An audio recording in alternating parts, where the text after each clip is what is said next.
je suis certaine que vous allez y arriver. Bonjour à toutes et à tous, j'espère que vous allez bien. Aujourd'hui je vais vous présenter la recette de la pâte feuilletée classique. C'est la recette que j'ai apprise à l'école, c'est la recette de l'école où je l'ai apprise. Et j'ai essayé de vous l'expliquer de la manière la plus simple des possibles, quand même en y modifiant quelques trucs parce que c'est pas tout à fait pareil qu'à l'école, parce qu'à l'école on nous demande 2 tours doubles, 1 tour simple. Là je vous ai présenté 1 tour double et 3 tours simples. Ceci est un tour simple, c'est-à-dire que vous allez prendre votre pâte et la plier comme ceci en portefeuille. Et là, vous avez un tour simple. Tandis que pour le tour double, je vous ai préparé aussi le petit tour double. Vous allez la plier comme ceci. 1, 2. Et puis, comme ceci. Et là, vous allez avoir ce qu'on appelle une clé. La clé, c'est l'endroit où vous avez l'ouverture. Et quand vous avez l'ouverture, vous allez l'abaisser de ce sens-là pour l'avoir en long. Hop, on a plié. Là, vous allez avoir la clé, l'ouverture. Et là, vous allez aller en long. Et sur ce, je n'en dirai pas plus et je vous laisse à la vidéo. C'est parti. Pour la réalisation de la pâte feuilletée, il va vous falloir 250 g de farine, 5 g de sel, 125 g d'eau, 190 g de beurre ou de margarine. Alors ce que je vais faire là s'appelle une détrempe. Pour commencer, je viens faire un petit puits et je vais commencer à y rajouter mon sel. Et ensuite, je viens rajouter de l'eau. Et je viens tout ramener vers le centre pour bien mélanger. Là, le but de la détrempe, c'est d'avoir une pâte du coup qui ne va plus coller et qui sera bien ferme.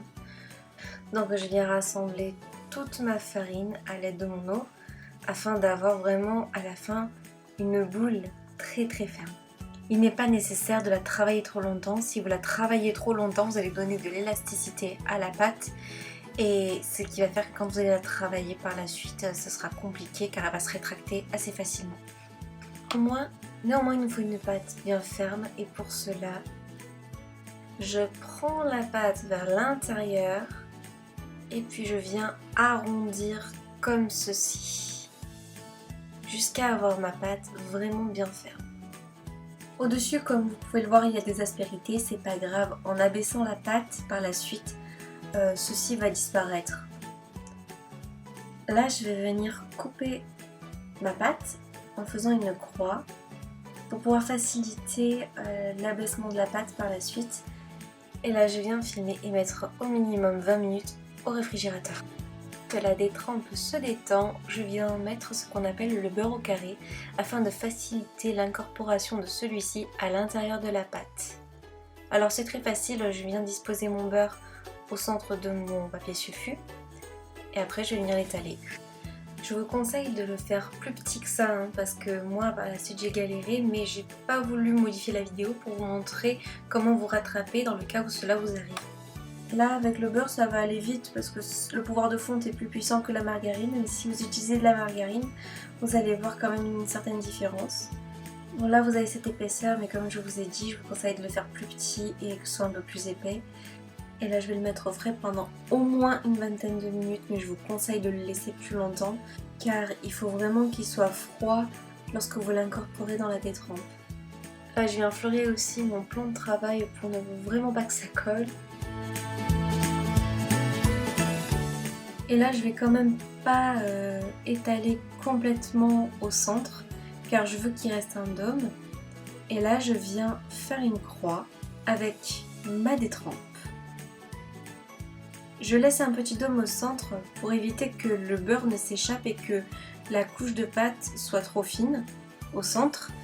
Car après pour rattraper ça c'est vraiment l'enfer. Donc je vous conseille de le faire comme ceci lorsque vous débutez.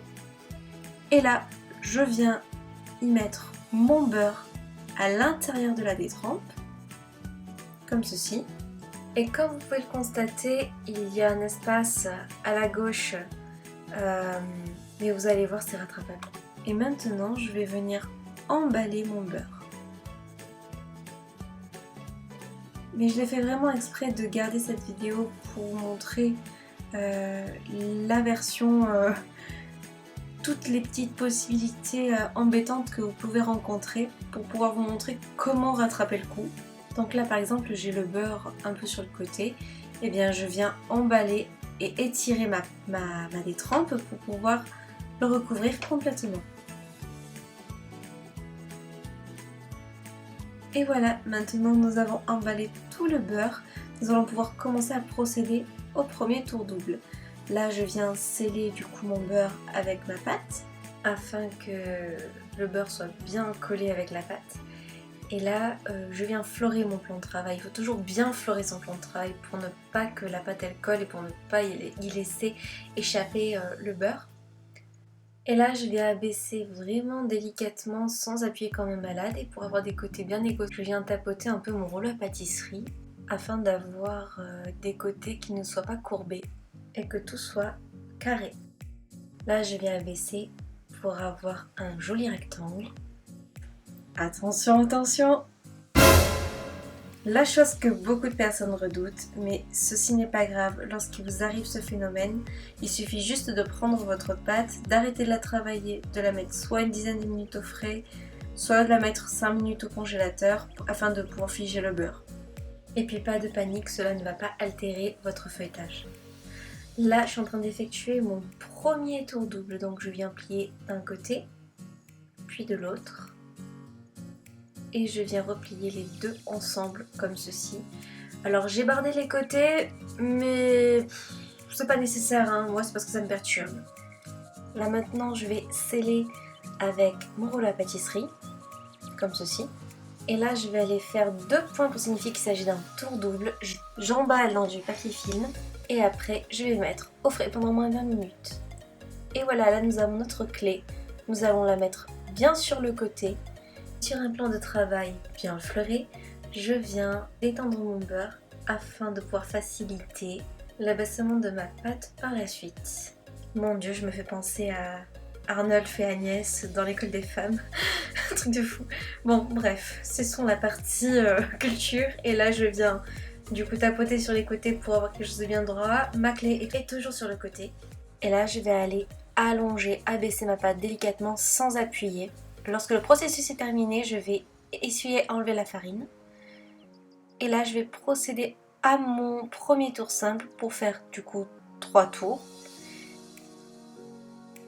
Et là, je vais plier en portefeuille.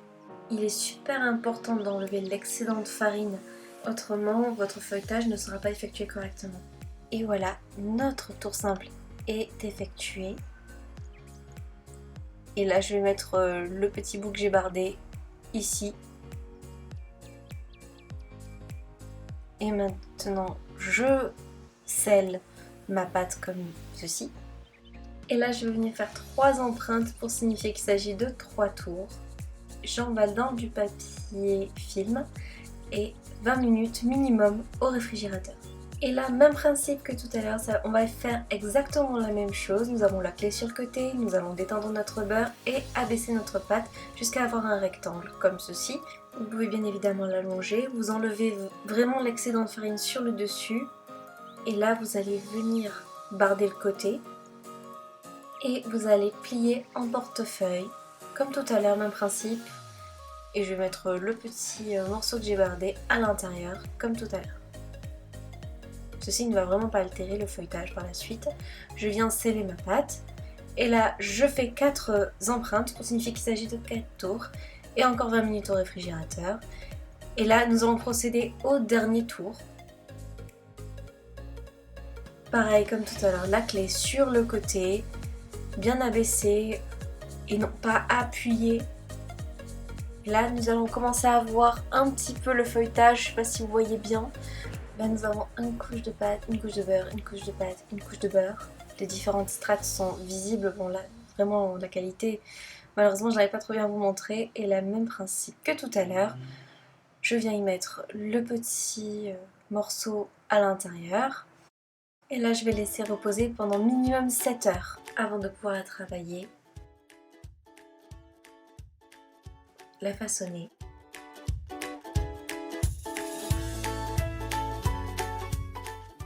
et avoir ce type de résultat.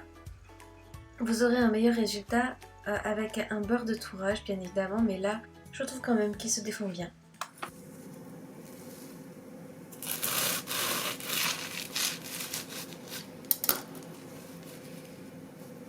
Et voici un friand au chocolat que j'ai réalisé avec les chutes du feuilletage, mais vous pouvez également faire des petits feuilletés salés comme ici avec du pesto rosso. C'est fini. Et voilà, cette vidéo est maintenant terminée, j'espère qu'elle vous a plu. Si vous avez des questions, n'hésitez pas à me les poser en commentaire ou sur Instagram. Si cette vidéo vous a plu, vous pouvez également vous abonner sur ma chaîne, sur mon compte Instagram ainsi que sur mon compte Facebook. Et aussi, n'hésitez surtout pas à m'envoyer les photos de ce que vous avez fait si vous avez suivi ma recette en incluant du coup la spatule sale dessus. Je vous remercie vraiment chaleureusement d'avoir vu cette vidéo et je vous dis à très bientôt. Bye bye.